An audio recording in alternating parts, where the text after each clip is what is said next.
Bagi saya settle duit Okay, dah duit dah settle. Sekarang kita nak berapa orang? Okay, kita ada 4 orang. Ben yang di kamera, of course, saya, Nia. Kita ada Munias, Munir daripada Vans. Munir, cepat sini. Munir dari yang kita pergi office. Betul. Itu. Terima kasih kerana office. Tak kena the man himself. Munir. He's the boss. Yep. So you don't want to mess with him. So hari ni saya first time lah dengan Munir. Cewa. Ni kita lagi seorang.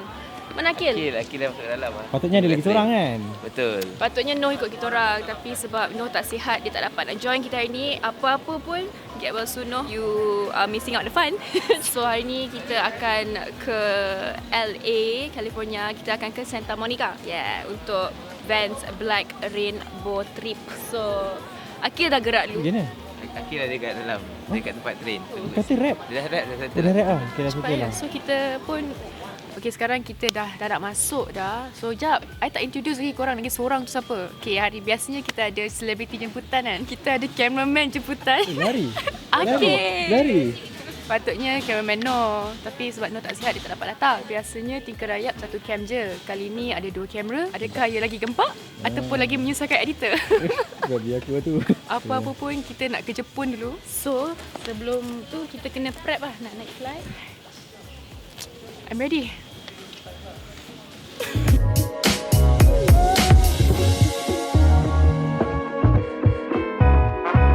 Ada tilam weh. Boleh baring weh.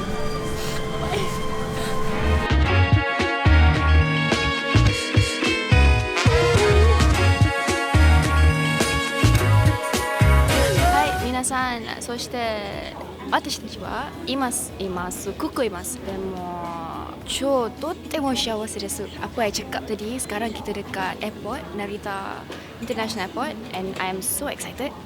So sebelum first nak cakap shout out to Vans, thank you so much sebab tadi kita orang naik business class. So setiap boleh baring So thank you so much Vans, sangatlah selesa. I rasa I tidur all the way. Ben pun tidur all the way. So kalau you nak tahu nama Black Rainbow tu adalah kalau skateboarding kan, kat wall-wall selalu ada skateboard mak. So macam warna hitam. So itulah dia rupa macam rainbow. Untuk orang biasa maybe nampak macam kotor kat dinding, tapi untuk skateboarder bila nampak benda tu, orang pernah skate sini lah. Excitement dia orang macam tengok rainbow lah basically. Sebab tu lah Black Rainbow. Tapi maybe korang akan lagi faham bila ada kat sana.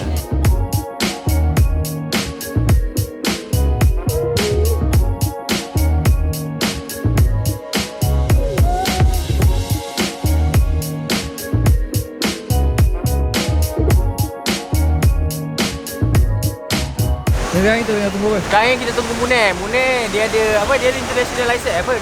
License. International kan. So dia akan drive around lah. Aku ingat kan datang sini akan naik Grab. Mana ada Grab? Uber. Tapi since Munir boleh bawa kita merata, and dia pun dah pernah datang sini 3 kali kot. So kita tengah tunggu dia sekarang. Erwin Hotel, please. Alright. Thank you very much. It's about 30 minutes to get there. Nanti jangan lupa rating Okay. Kita bagi 10 star.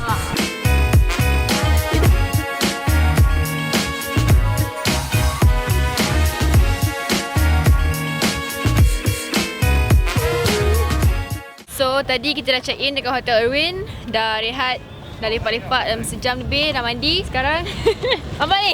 Kita orang nak pergi cycling. Kita orang baru cycling pada hotel sampai ke Venice Beach. So daripada sini kita nak pergi Santa Monica Bay. Berapa minit ni? Dalam lagi 10 minit So stretching dulu Lain macam sini. And sini best gila sebab orang kat sini memang santai habis. And then bila we cakap pasal California, korang akan fikir matahari panas. Sama kan? Sejuk babe kat sini. So ni Cameron, serious. This is Cameron Highland plus beach. Yeah, best gila.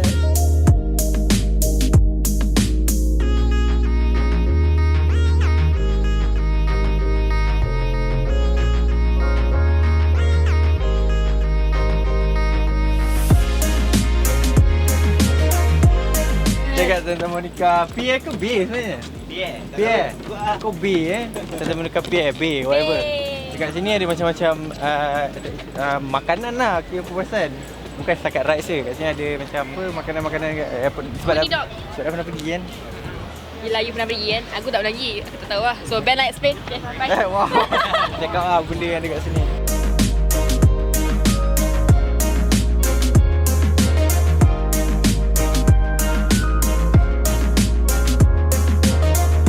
Sebagai seorang lokal Santa Monica, kenalah makan kuih tradisional dia orang, iaitu funnel cake. Wow! Dia macam donat. Dia macam kek goreng. Lepas tu dia letak powder sugar, strawberry, whipped cream. Tahu lah, rasa macam bersalah agak sebab aku tengah diet ni sebenarnya. Dia macam donat goreng yang ringan sikit. Aduh! Nation, yay! Hand in hand across the nation, yay!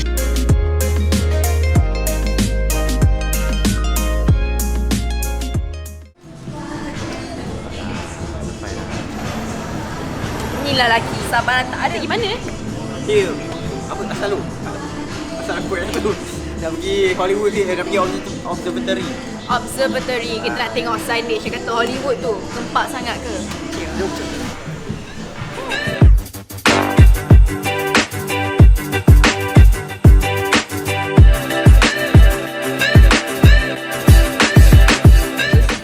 Itulah dia Hollywood sign yang sangatlah famous. Actually there is no access to get there. Biasanya macam you tengok movie-movie kan dia lepas tu rasanya tak boleh. But kat dalam area tu ada residential area, kawasan perumahan yang ada access untuk pergi ke tempat tu. But tak digalakkan and bahaya. So kita orang-orang biasa ni kita tengok dari sini je lah. Observatory deck tu je lah.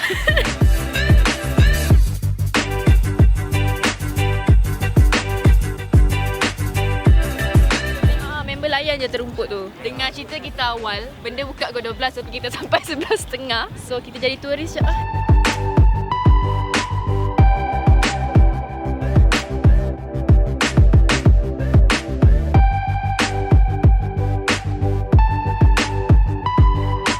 Okay, so sekarang ni dekat Hollywood Walk of Fame, as you can see banyak gila bintang-bintang atas jalan. Bukan actual artis lah, tapi the closest you can get to Hollywood stars is the... Mana kau ni? Gelap tu. Oh, itu tu. Okay, buka. The closest thing you guys can get to Hollywood stars is the stars. Bawah ni lah. Actual artis tak jumpa lah. Tu bangunan Jimmy Kimmel Live lah. Cuba tengok. Expectations versus reality. Dia ada DiCaprio bintang je lah. Wah, Leo kata jumpa dia kat sini, rupanya jumpa bintang ke, tak jumpa dia pun. Dia tipu I. Lepas tu yang best dia dekat sini macam-macam. Like when I say macam-macam, literally macam-macam ada. Like ada Darth Vader, ada Wonder Woman, banyak.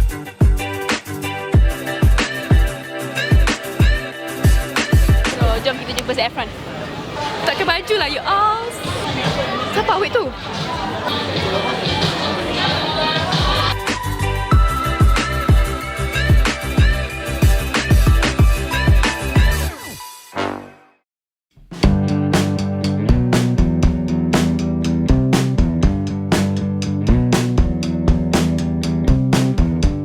Kita baru sampai dekat venue kita untuk event Black Rainbow. Actually kan yang paling interesting pasal event ni is that venue dia bukan satu tempat. Venue dia banyak tempat. So each building ni dia ada macam cat-cat bands, ada graffiti bands. So really cool lah. Memang Dogtown habis. Ada apa-apa Expectation aku rasa lain kot sebab sebelum ni aku pergi semua launching kasut-kasut baru. So yang ni dia macam exhibition untuk apa? Mengimbau kembali zaman Dogtown. So dia bukan shoe launch tau. Dia cuma nak throwback balik sama-sama. Kita akan interview juga. Tetap akan interview, tetap akan tanya lebih lanjut lagi. Tapi kita nak tahu jugalah experience Dogtown tu. Lepas tu awet-awet cun.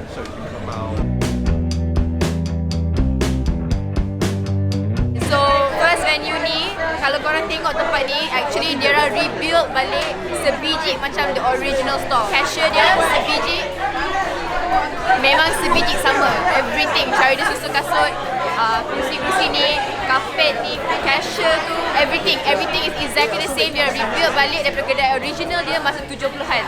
Gempak. And the best part, yang token dia bagi ni, you akan dapat kasut, akan dapat tote bag, akan dapat skateboard. Jadi dia ada skate lah.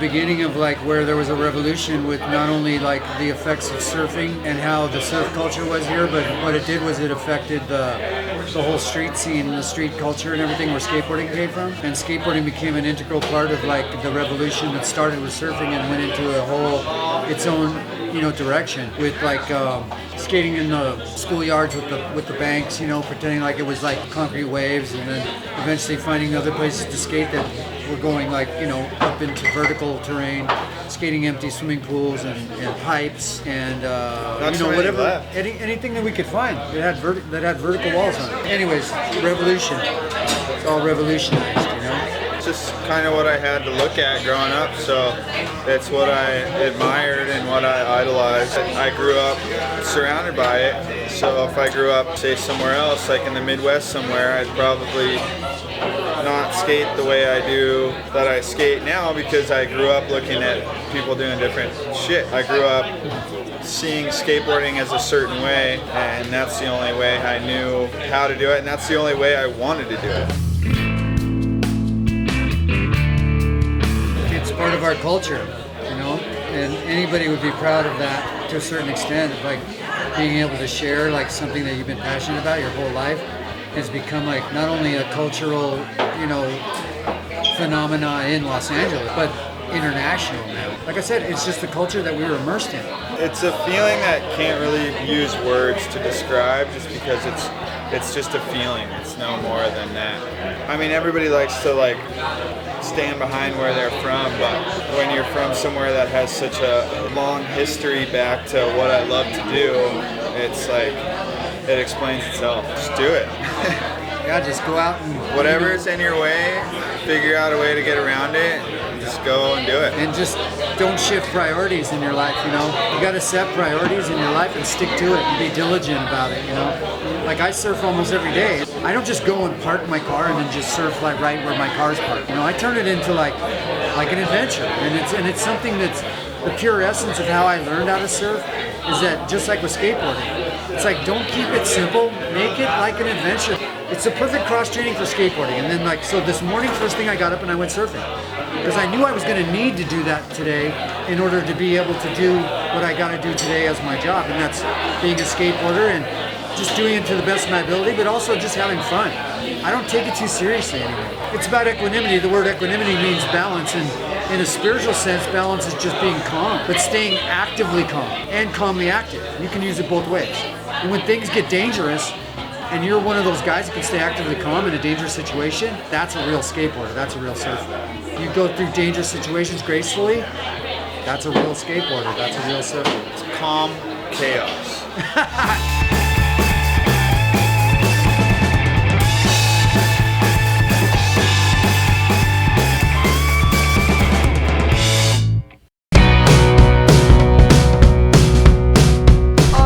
Hari ini merupakan hari terakhir untuk event Vans Black Rainbow, and sebelum kita pergi kat venue kita singgah dulu Venice Beach Skate Plaza. So kalau korang tak tahu, tempat ni merupakan tempat yang wajib tempat yang memang have to go, memang if you're a skateboarder, this is the place yang you memang wajib tahu and wajib nak pergi. And kalau korang tak tahu juga, actually the Skate Plaza is relatively new lah juga, sebab the original one dekat sana banyak graffiti, tapi dia dah robohkan and then dia buat a proper one kat sini untuk the public to use. So jom kita nak jalan sikit.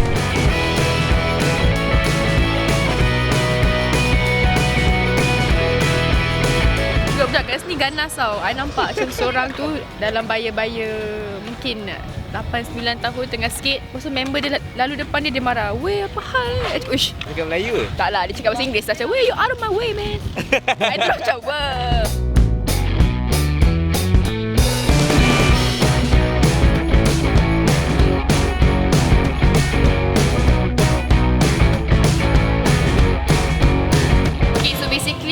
I nak cerita lebih pasal the history of Vans, how it started. Tapi disebabkan I sangat-sangatlah baru, so kita bagi yang Sifu lah cerita. Kalau tak, I cerita, I poser kan. So kita bagi yang ni lah.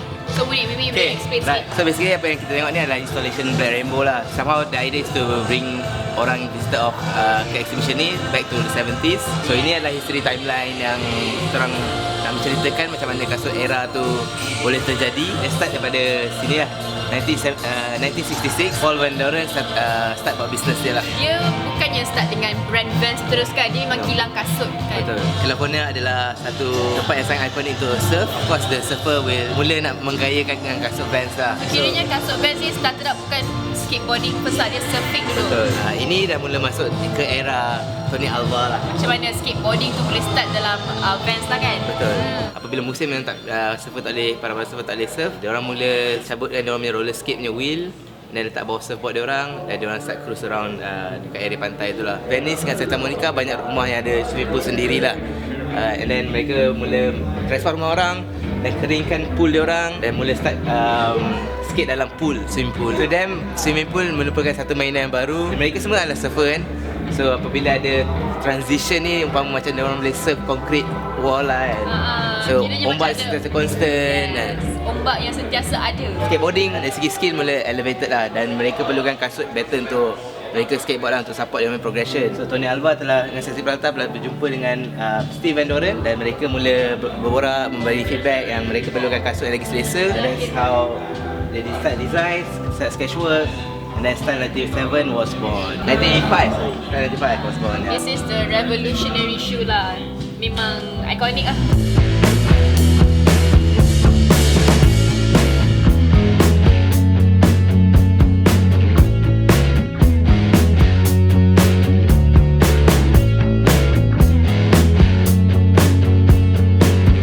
I got into punk because I started discovering music from my cousin who was 4 years older than me. I was 13 years old and she was like 16 or 17. And I noticed immediately that all the kids I'd grown up with my whole life all of a sudden sort of weren't interested, like disowned me, sort of turned their back. It was kind of like, you're weird now. So then I found the punk rock kids in the neighborhood and just became friends with them, and they were super supportive and embraced like, oh, you want to, play guitar and be in a band? Cool, you join this band. And I literally learned how to play guitar. So that encouragement of just don't care was how I got into it. I think I've always had that kind of free spirit of just wanting to do what I want to do and not feel like I want to be criticized for it. I mean, it happened later. It happened later. Like I was into the bands and then found the art through the flyers, which really resonated with me, and I hung all my flyers on my wall, so that kind of became my art. Weirdly, it just did, and I realized other kids were doing that too. And then did my band thing for years, and then one day my mother said, hey, we're selling the house, you got to come get all your stuff, and I had to come and get all my flyers, and it like retouched me and led me to this artistic path of cutting and pasting and creating in that same way of just like, I don't have art training, I just do it like you do, what you draw, or you get somebody else to draw, or you clip out of a magazine. So that kind of led me on a path. Doing the very first book is what, I said, I could do this. I could do it better than anybody because I know the subject. Nobody's done it right. I'm just going to do this. And somehow I became an artist. I don't even like really calling myself that. I guess I'm an artist. I'm more of a fan, but I seem to be doing it every day. So cool, yeah.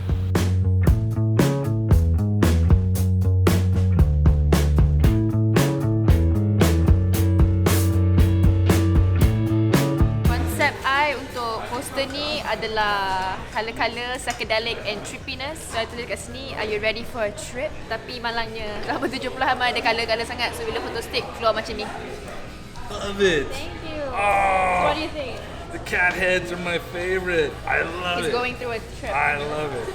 Thank you so much. Thank you so much. Thank you. It's beautiful. Thank you for the experience. Absolutely.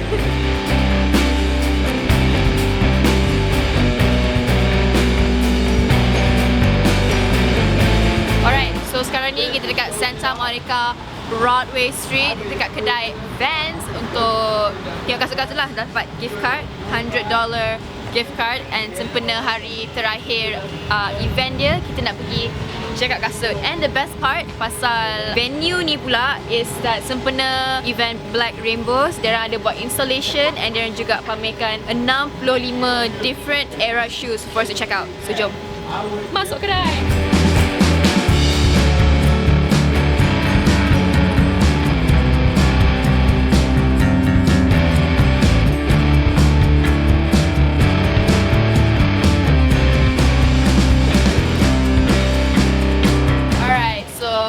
pernah beli bukan kasut je.